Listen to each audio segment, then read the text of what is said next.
I'm not in the habit of addressing controversies or anything that's out of the realm of reading, strictly speaking. I read what I read, I talk about it, and I keep it pushing. But I will break my rule just this once, to talk about an article written by a self-professed loser and published yesterday on Wired. The article is addressing Brandon Sanderson, and he's writing, allegedly, though the article's author has limited his criticism on said writing to conjecture and vague statements with no backing. What he, the author, has spent most time on is the character of Brandon Sanderson in a very defamatory tone, and backed again by conjecture and, if anything, evidence that demonstrates only generosity and grace on the part of Sanderson. I will not read through this pile of garbage again, but you can do so if you feel so inclined. I included the link to the article in the video description, though I am loath to bring more clicks to this click-hungry assembly of losers at Wired. Losers is not my original qualification, it's how the author addresses himself and his colleagues, supposedly sarcastically, though the tone of this article provides enough evidence to leave no doubt as to the actuality of this classification. To summarize and oversimplify, the article is a criticism of Sanderson's writing, his character, and his values,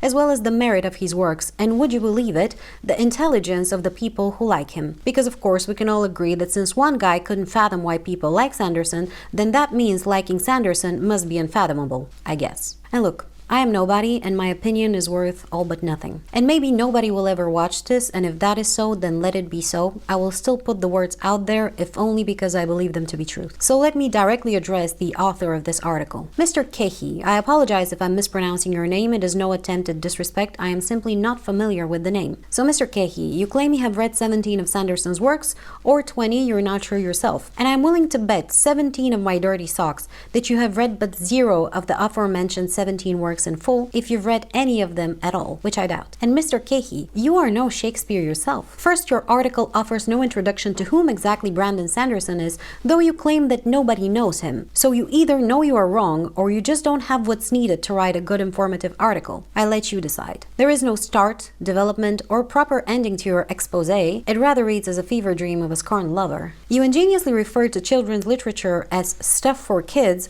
whilst bemoaning Sanderson's lack of skill with writing prose. Is the irony still lost on you? And is Sanderson tremendous wordsmith? Why, yes. Yes, he is, regardless of what the big heads will tell you. He can write a beautiful sentence as well as the next guy, yet he intentionally chooses to write more simplistic prose to make his books more accessible to more readers. What a pleb. And even if he wasn't, what Sanderson does better than most is tell beautiful stories that are not only enjoyable to read, but inspire and help so many of us get through life and make a better person out of nearly everyone who reads them. What has your writing done for anyone, Mr. Kehi? And what you do, sir, is no journalism. You made your mind to have a spicy, damning piece to write, and when you realized you got nothing, like a compass pointing north, you inevitably turned to insults. That Sanderson is too excited about his work? How dare he? That he is boring? A boring nerd.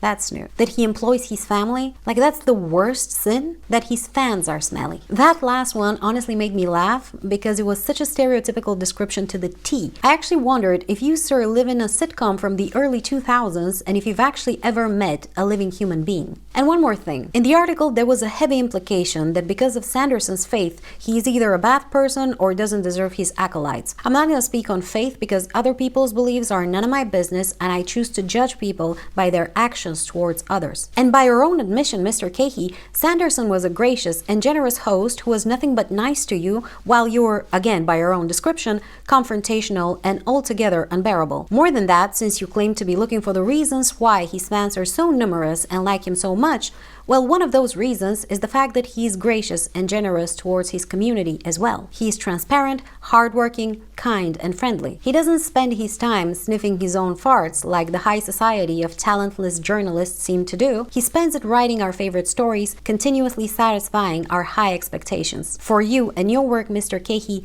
there were no expectations, and yet we're still disappointed. You had a thesis before you had facts, and conviction strong enough to not let said facts cloud your opinion. There was intention before there was information. And what you wrote is a meandering, pretentious, sensationalist drivel. And you should be more than a little ashamed that you wrote it, not only because it's embarrassingly bad, but because it exposes you to be an obnoxious, ungrateful, arrogant, unpleasant, and envious person. But I guess you got your 15 minutes of fame.